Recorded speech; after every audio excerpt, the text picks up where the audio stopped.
Okay, I'm out here at 319 9th Avenue, just doing our walk around. Just kind of giving you a view of the neighbors first. You know, the neighbors' homes seem to be in decent shape. I'll show you what the view is from the windows inside on each of them, but everything seems to be well manicured and well taken care of on this side of the road. The other side, it also seems fine. That house is probably the one that looks the worst, the 316 over there. But the rest of them actually seem kind of cute, as far as like they got that old charm to them. So walking up to the house, by the way, the traffic's been moderately busy on 4th Street over here, and then it's very busy down there on the main drag going through downtown. So I believe that's 3rd. So Trex deck, this is the best part of the home, absolutely. I love this patio. In pretty good shape overall, very large. Ties into the existing home almost like it's been here from the beginning, even though you know it hasn't. These windows up here are all faults.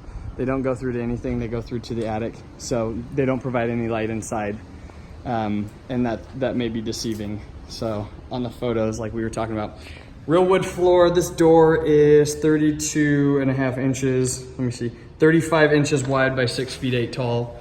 The main door, 35 by 6 foot 8. We step into the main front room here, and this one is 13 foot 10 inches long by 16 feet 11 inches wide. We've got a 10 foot ceiling height throughout, except for in the kitchen and downstairs. We enter into this bedroom right here. This bedroom is 11 feet 6 inches by 12 feet 6 inches. And then we've got the little laundry pass-through with the closet here. Looks right out onto the deck. Kind of wanted to see the view of the neighbor's house. There it is from this window. We do have this closet, if you want to call it that. Again, looking right at the neighbor's house. And we've got the pass-through into the other bedroom. It's kind of fun. It's definitely some of that old world charm. Really high baseboards. You know, overall the house is pretty impressive in these different rooms. The spacing is really good. Whoever came through and obviously remodeled this at some point. You got these double doors into this room. This room it's 18 feet wide to this part, or it's 16 feet 11 like the last room to this part wide. And then it's a 19 foot 1 inch from wall to wall, touching that kitchen. So this is kind of a view from here. The drywall job, as far as the ceiling is concerned, is excellent. It looks really good. And these rooms they're just sizable. They have an impressive feel to them, you know, which is interesting because, you know, the kitchen doesn't feel that way at all. So, okay, walk into this hallway right here, and then we've got the other guest bedroom. Ironically enough, the measurements are exactly the same. And there's the closet for this bedroom. Through the laundry chute, there's the closet for that bedroom. So, you know, they built them right next to each other. This one has no shelves, just a hanging rack. Kind of like what we were thinking. It's like, what the heck? That's weird. But again, we are 11 foot 6 wide by 12 foot 6 inches long here with the 10 foot ceiling. Walking into the bathroom here. Got the air intake. Bathroom is the ceiling, the light fan combo here. And the bathroom is 7 feet 7 inches, 7 feet 7.5 inches wide this way, and then we're at 7 feet 7 inches this way, length width, whatever you want to call them.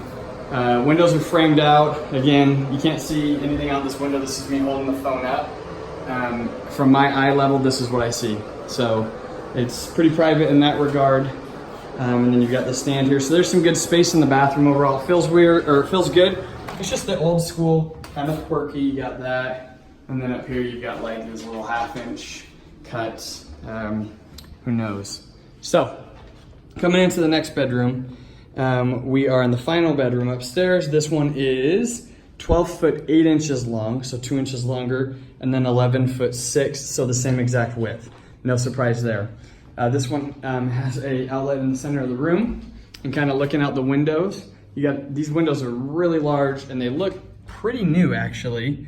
So that was interesting and awesome news. Like you said, the home's been pretty well redone, minus that kitchen, and of course downstairs. So that's kind of looking at your back, right onto the patio. Got a nice little view going here.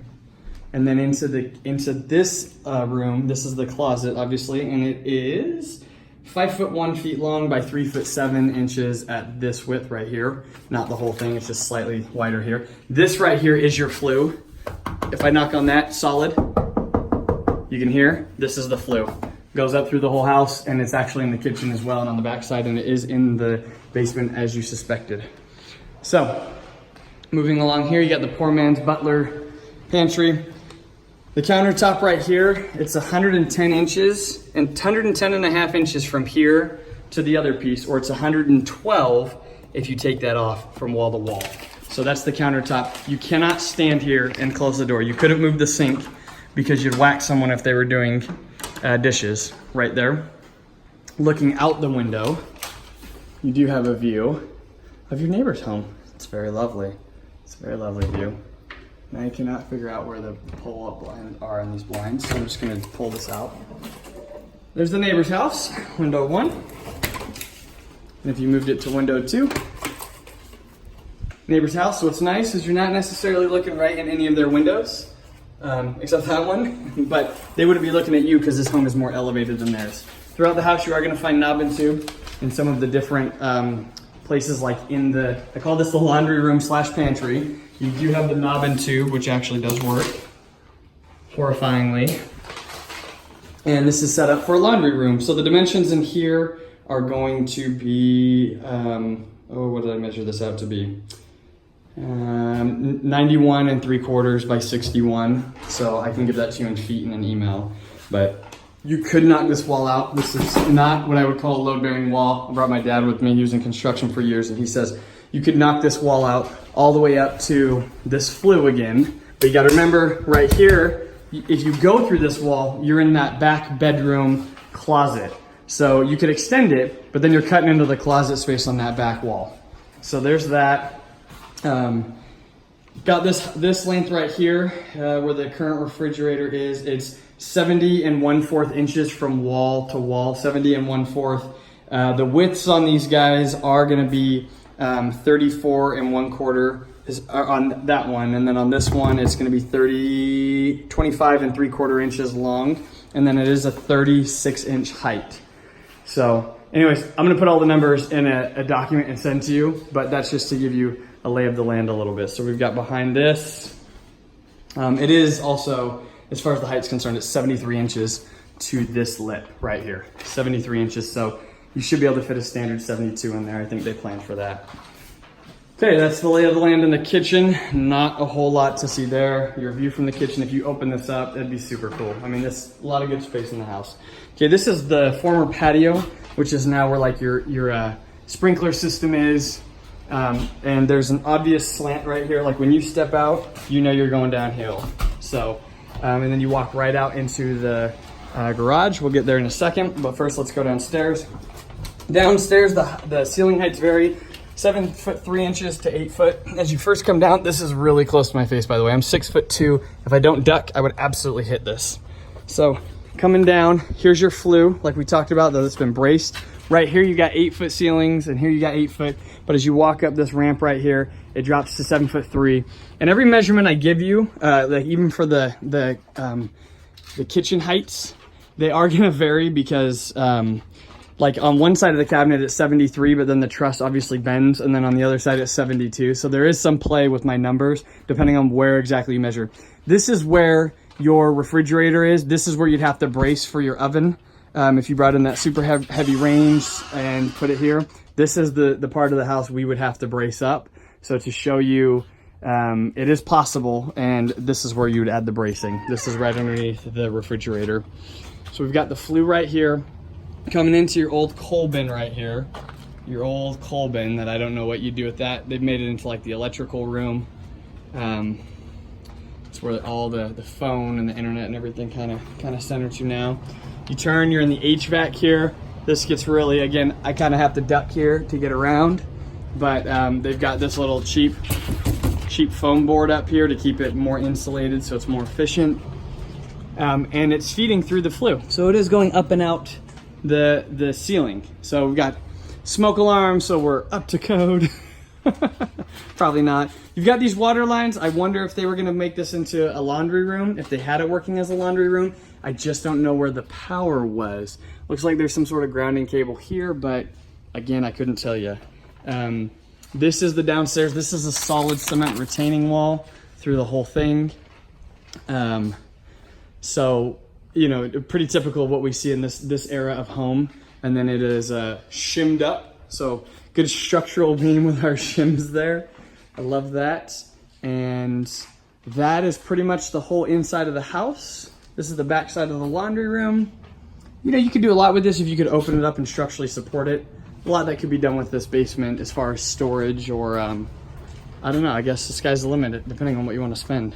So we'll leave that. Oh, that spider's huge. That freaks me out. I don't like the big spiders.